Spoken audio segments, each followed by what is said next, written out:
Good morning, 8th grade science students. Today we're going to review the conservation of mass and apply it to the cycling of matter.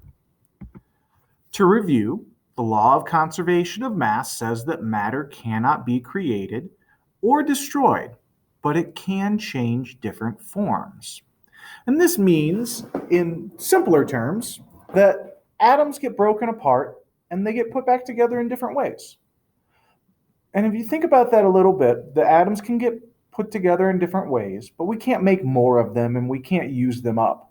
Then the same atoms must have been around forever and will continue to be around forever. Let's take a look at some different combinations of atoms and pay attention to how many are starting and ending.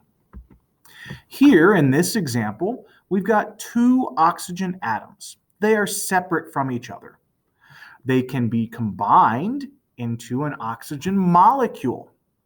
Notice that those two oxygen atoms are now joined together by those dark black lines. Those lines represent bonds that are holding together the two atoms in one molecule.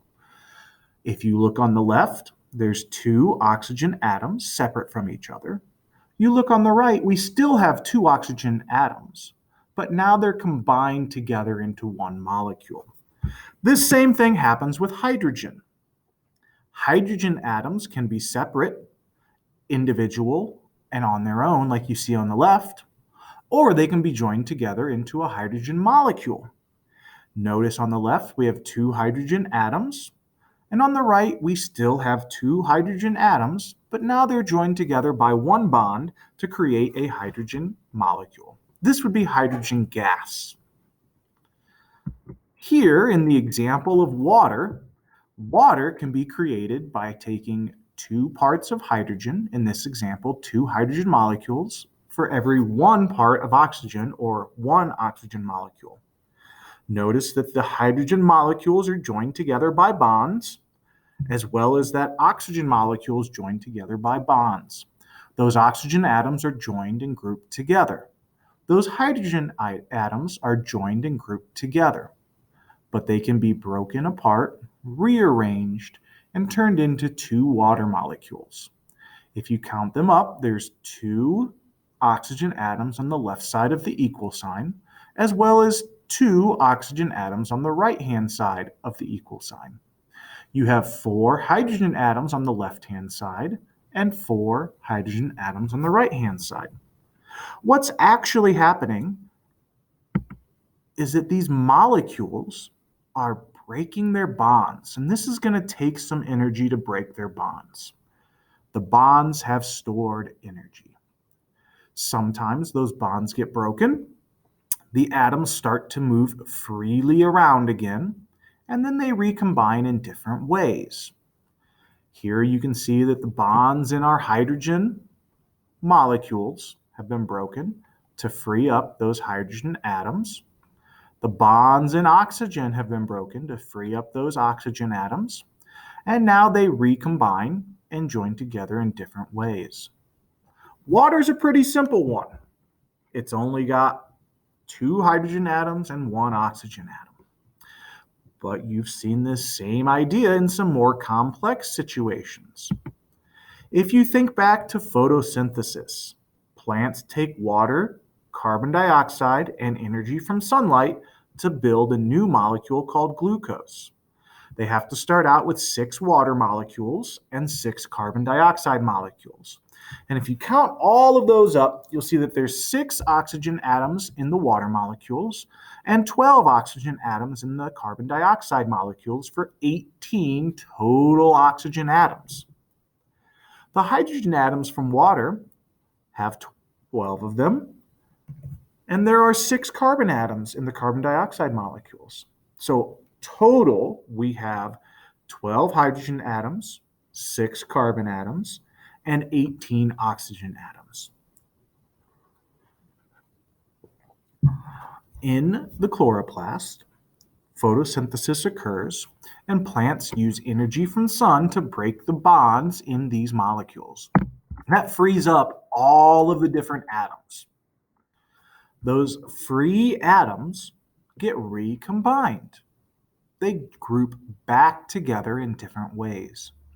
In this example of photosynthesis, they form together and create a glucose molecule, which has 6 carbon atoms, 12 hydrogen atoms, and 6 oxygen atoms, and can look in some of its forms similar to this.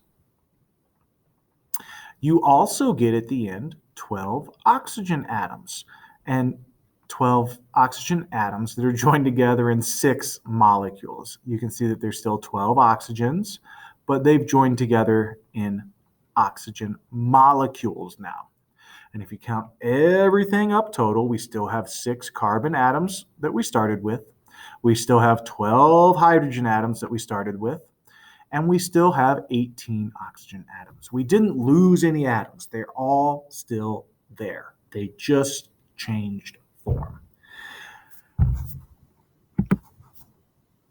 Those same atoms that have been around forever will continue to be around forever.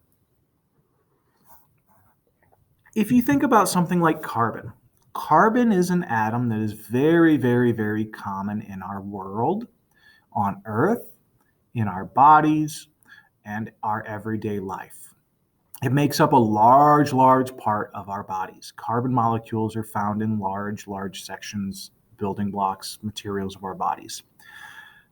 And just about every life form. In fact, we only know of things that are carbon-based life forms. So for instance, if you think about a dinosaur, dinosaurs contained carbon in them. When that dinosaur died, that carbon left its body. As that body decomposed and rotted, that carbon left something like the dinosaur's skin or muscle tissue and went into the soil. That same carbon atom that then was part of that dinosaur could be pulled up and taken out of the soil by something like a plant. That plant then contains that carbon atom. Maybe another different dinosaur is going to come by and eat that plant, and then that carbon atom is going to go into and join and become part of that dinosaur's body. But the amount of carbon does not change. The same number of atoms are still there. It just went from one dinosaur's body into the soil, into a plant, and possibly into another creature, or back into the soil. This is what is called a cycle. When this goes round and round and round and round, it creates a cycle. Mass is how we measure matter. It's one of the ways that we can observe and measure the amount of matter. So if you think about it, the law of conservation of mass stays the same before and after a reaction. All matter doesn't get created or destroyed. Matter doesn't change. Matter doesn't disappear, but it does change forms. These different forms of matter fluctuate all the time. Sometimes there's more carbon in the soil than in dinosaurs. Eventually, some of those different forms of matter kind of create what's called a cycle. If you recall, cycles go round and round and round and can end up back at the beginning. Let's take a look at some cycles that you might be familiar with. One cycle might be something like the water cycle. This example doesn't actually change water from H2O to some other type of material, but it helps emphasize this idea of materials going different places, changing forms, and creating a cycle. For instance, you might have some water go up through the roots and into this plant. Plants contain water. Water evaporates out of the leaves of plants, and that's called transpiration. That water that evaporates out of those plants rises up into the atmosphere. It can condense into a cloud. That cloud can move, float over a mountain, and drop that same water that was in the plant as snow. That snow can run off into a river. That river can connect to a lake. That water can evaporate out and fall back down. It can go into the ground and go back into the plant. It can go into the ocean. All of these can go round and round and round and round. This is what's a cycle. You're probably familiar with the water cycle, but one you may not be familiar with is called the carbon cycle. In the carbon cycle, we follow around different places and locations where carbon can be found at. a carbon atom can take on different forms. Some carbon atoms are contained in the carbon dioxide in the atmosphere, CO2. One carbon atom, two oxygen atoms. There's carbon dioxide in the atmosphere all the time. That can come from things like animals and respiration. Our cellular respiration creates carbon dioxide that we give off when we exhale. When you breathe out, you're putting carbon dioxide into the atmosphere. This can also come as things are decomposing and rotting. That can give off carbon dioxide. Plants also go through cellular respiration and create carbon dioxide. But one of the largest things that creates carbon dioxide currently is burning of fossil fuels. That carbon gets released as that coal or oil is burned. That coal or oil gets burned and carbon dioxide leaves as a gas.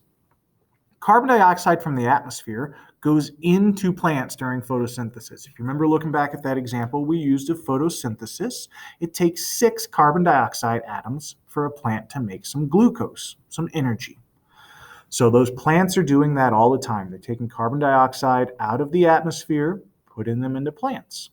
That carbon could go back into an animal as that animal eats it, or it could go into the ground as that plant decomposes. But you can see that it could go from carbon dioxide into glucose, C6. 6 of those carbon atoms are in glucose now. Over millions of years, as these plants and animals decompose, they can be turned into fossil fuels, and the carbon that was in these plants and was in these animals gets turned into things like coal and oil, which then get burned in fossil fuel combustion and release carbon and carbon dioxide back into the atmosphere. But that carbon in coal can be a large storage area. Lots and lots of carbon gets stored in things like coal and oil. For instance, coal has a chemical formula of C196H96O9 and usually contains some nitrogen or sulfur in there as well. So if you look, you can see that there's lots and lots of carbon in fossil fuels. All of these create a cycle. Carbon goes round and round and round and round from one place to another, to another, to another, and can eventually go back and return to the same place. Some big ideas to remember: that matter changes form.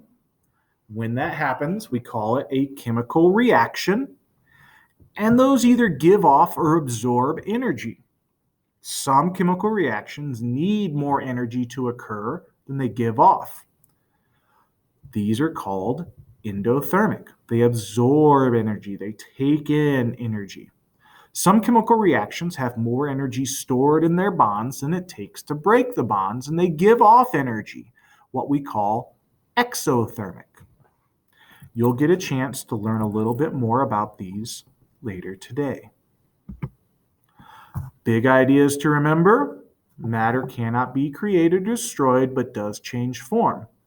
Atoms get broken apart, turned into different molecules, and combined in different ways. These same atoms have been around forever and can cycle, go round and round and round. Thank you for your attention and have a wonderful day.